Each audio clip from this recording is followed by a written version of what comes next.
Olá, sejam bem-vindos e bem-vindas ao meu canal no YouTube. Eu sou o professor Leonardo Saraiva, falando sobre a Constituição Federal de 88. Vamos mencionar o artigo 40, parágrafo 22, parágrafo muito importante, incluído pela emenda 103 de 2019, a conhecida Reforma da Previdência. Nós vamos falar sobre disposições sobre organização e funcionamento do RPPS, Regime Próprio de Previdência Social, ok? Antes de entrarmos propriamente no texto do parágrafo 22, vamos relembrar o parágrafo 20, lembrando que o 21 foi revogado. É vedada a existência de mais de um regime próprio de previdência social e de mais de um órgão ou entidade gestora desse regime em cada ente federativo, ok? Abrangido todos os poderes, órgãos e entidades autárquicas e fundacionais que serão responsáveis pelo seu financiamento, observados os critérios e parâmetros e a natureza jurídica definidos na lei complementar de que trata o parágrafo 22. Então, o parágrafo 22 está intimamente ligado ao parágrafo 20, pois o 20 veda a instituição de mais de um regime próprio de previdência social em cada ente federativo, nós já estudamos, e ele vai dizer que os parâmetros para este regime próprio será trazido pelo parágrafo 22. No parágrafo 22, nós vamos ver de novo, vedada a instituição de novos regimes próprios de previdência social, vai dizer o seguinte: Lei Complementar Federal estabelecerá para os que já existam normas gerais de organização, de funcionamento e de responsabilidade em sua gestão, dispondo, entre outros aspectos, sobre. Interessante que o texto vai falar o seguinte: a Lei Complementar Federal estabelecerá para os que já existam, ou seja, nenhum regime próprio ficará de fora. Inclusive, nós já aprendemos sobre essa competência legislativa concorrente. Nós vamos até mencionar no vídeo de hoje, não é isso? E quando a União edita a norma geral, o que acontece com a legislação editada pelos estados? Nós já vimos isso, não é verdade? Então, o que é de mais importante aqui no parágrafo 22 do artigo 40 é você compreender o seguinte, que a Lei Complementar Federal estabelecerá para os que já existam normas gerais de organização, de funcionamento, de responsabilidade em sua gestão, dispondo, entre outros aspectos, sobre, ou seja, a norma geral editada por Lei Complementar Federal, ela vai dispor sobre organização, funcionamento, responsabilidade em sua gestão, além disso, outros aspectos sobre. Você vai lembrar comigo que a União, ela tem a competência para legislar sobre a Seguridade Social. E nós vimos que a Seguridade Social, ela possui três aspectos: a saúde, a assistência social e a previdência social. Quando nós falamos em previdência social, lá no artigo 24, inciso 12, você vai ver que é competência concorrente entre União, Estados e DF. Lembre-se que não tem municípios, tá? União, Estados e DF legislar concorrentemente sobre previdência social, proteção e defesa da saúde. Ou seja, legislar sobre previdência social é uma competência concorrente, o que é diferente de Seguridade Social. Eu até destaquei na aula do artigo 24 que é importante para a sua prova você saber disso, que legislar sobre Seguridade Social é competência apenas da União, mas legislar sobre Previdência Social é uma competência concorrente entre União, Estados e Distrito Federal. O candidato, o aluno, o concurseiro tem que estar muito atento, porque sempre vira uma pegadinha de prova. Eu até passei algumas dicas lá na aula do artigo 24, mostrando quais são as competências privativas da União e como as bancas trazem a competência concorrente e como isso confunde na hora de você resolver a sua questão na hora da prova. Veja que a Seguridade Social é uma competência privativa da União, artigo 22, inciso 23. Já a Previdência Social, Proteção e Defesa da Saúde é uma competência concorrente entre União, Estados e DF, como estamos mencionando no artigo 24, inciso 12 da Constituição. E nós deixamos até um quadrinho com outras dicas importantes para a prova. E nós vamos lembrar que na competência legislativa concorrente, tá? Lá do artigo 24, a União edita as normas gerais e os estados e Distrito Federal editam normas específicas de seus interesses. E nós até mencionamos o seguinte: se a União não editar as normas gerais, os estados e DF passarão a ter competência plena. É outra pegadinha de prova, sempre cai. Se posteriormente a União legislar, as normas gerais feitas pelos estados terão sua eficácia suspensa. Então, preste atenção aqui no parágrafo 22, não é isso? Quando a União legislar nesta competência, através da Lei Complementar Federal, qualquer norma do estado que porventura tenha tratado de normas gerais terão sua eficácia suspensa, não serão revogadas, tá? Pegadinha de prova. Então, o mais importante aqui no parágrafo 22, sem dúvida alguma, é você entender que a Lei Complementar Federal estabelecerá para os que já existam, para os regimes próprios que já existam, normas gerais de organização, de funcionamento, de responsabilidade em sua gestão, dispondo, entre outros aspectos, sobre o concurso pode te cobrar qualquer um desses incisos, tá? Ah, professor, qual é a probabilidade de cair? Nós não somos videntes. O interessante é que você possa estudar e possa estar bem preparado para a sua prova.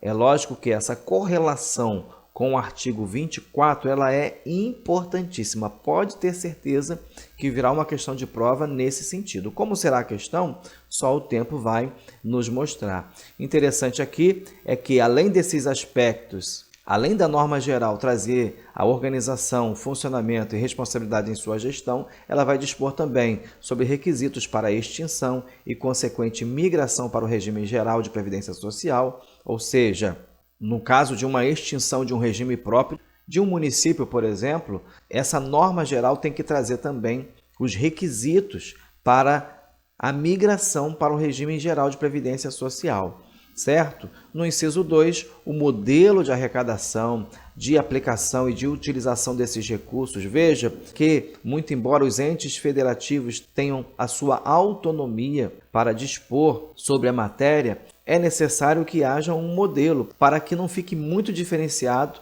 de um ente federativo para outro. Então, tem que ter um modelo de arrecadação, de aplicação e de utilização desses recursos. Tudo isso de acordo com a competência concorrente, onde a União edita a norma geral. Fiscalização pela União e controle externo e social. Ora, não é porque o ente federativo pode ali dispor sobre o seu regime próprio que ele não vai ser fiscalizado, tanto pela União, tanto pelo controle externo, através do Tribunal de Contas, bem como também pela transparência, pela sociedade, pelo controle social. É necessário, sim, que haja toda esta fiscalização. No inciso 4, definição de equilíbrio financeiro e atuarial. Nós suprimimos o texto que está presente no caput do artigo 40, tá? Mas o caput já vai dizer: o regime próprio de previdência social dos servidores titulares de cargos efetivos terá caráter contributivo e solidário, mediante contribuição do respectivo ente federativo, de servidores ativos, de aposentados e de pensionistas, observados critérios que preservem o quê? O equilíbrio financeiro e atuarial, como nós já explicamos na aula do caput do artigo 40. É muito importante. No inciso 5, nós vamos ver condições para a instituição do fundo com finalidade previdenciária de que trata o artigo 249 e para a vinculação a ele dos recursos provenientes de contribuições e dos bens, direitos e ativos de qualquer natureza. Dificilmente será cobrado esse inciso, mas é importante que você saiba. Isto porque o artigo 249 ele está lá no título 9 da Constituição, que trata das disposições constitucionais gerais. E geralmente os editais trazem somente até o artigo 232, tá? Onde trata ali dos índios, com o objetivo de assegurar recursos para o pagamento de proventos de aposentadoria e pensões concedidas aos respectivos servidores e seus dependentes, em adição aos recursos dos respectivos tesouros, a União, os estados, o DF, os municípios poderão constituir fundos integrados pelos recursos provenientes de contribuições e por bens, direitos e ativos de qualquer natureza mediante lei que disporá sobre a natureza e a administração desse fundo. É a possibilidade que cada ente tem de constituir um fundo integrado, ok? E como nós vimos, esta norma geral, essa lei complementar federal, que trata de normas gerais de organização, funcionamento e responsabilidade em sua gestão, ela tem que trazer os parâmetros para a instituição desse respectivo fundo, tá? Muito importante, mas eu creio que não será uma questão na sua prova. Bom, no inciso 6º, mecanismos de equacionamento do déficit atuarial. Não é para ter déficit, não é verdade? É para tudo funcionar de forma redondinha, mas pode acontecer. E se acontecer, as normas gerais editadas pela União, por lei complementar federal, devem trazer ali os mecanismos para o equacionamento. Problemas financeiros acontecem, tem que se ter uma previsão para isso. Bom, no inciso 8º, estruturação do órgão ou entidade gestora do regime, como nós vimos, só pode haver um regime próprio ou um órgão ou entidade gestora, não é isso? Observados os princípios relacionados com governança, controle interno e transparência. Inciso 8º, condições e hipóteses para a responsabilização daqueles que desempenhem atribuições relacionadas direta ou indiretamente com a gestão de um regime. Um inciso também de fácil entendimento, não é isso?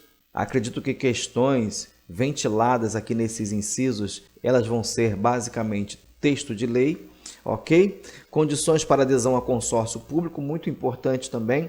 Essa norma geral ela vai trazer as condições para adesão a consórcio público e quando você pensar em consórcio público, você deve lembrar do artigo 241 da Constituição, que diz o seguinte: a União, os Estados, o Distrito Federal e municípios disciplinarão por meio de lei os consórcios públicos e os convênios de cooperação entre os entes federados, autorizando a gestão associada de serviços públicos, bem como a transferência total ou parcial de encargos, serviços, pessoal e bens essenciais à continuidade dos serviços transferidos. O que é o consórcio público, na verdade? Consiste na união entre dois ou mais entes da federação, municípios, estados e União, sem fins lucrativos, com finalidade de prestar serviço e desenvolver ações conjuntas que visem o interesse coletivo e benefícios públicos. Uma definição geral, tá? Bem generalizada, para que você possa entender o seguinte: aqui no inciso 9º, a norma geral vai trazer condições para adesão ao consórcio público.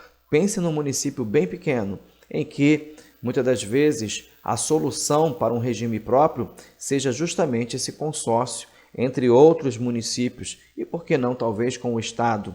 Então, a norma geral, editada através de lei complementar federal, vai trazer as condições para adesão a esse tipo de consórcio público. Muito importante, o inciso 9º. O 10 vai dizer parâmetros para apuração da base de cálculo e definição de alíquota de contribuições ordinárias e extraordinárias. Ok?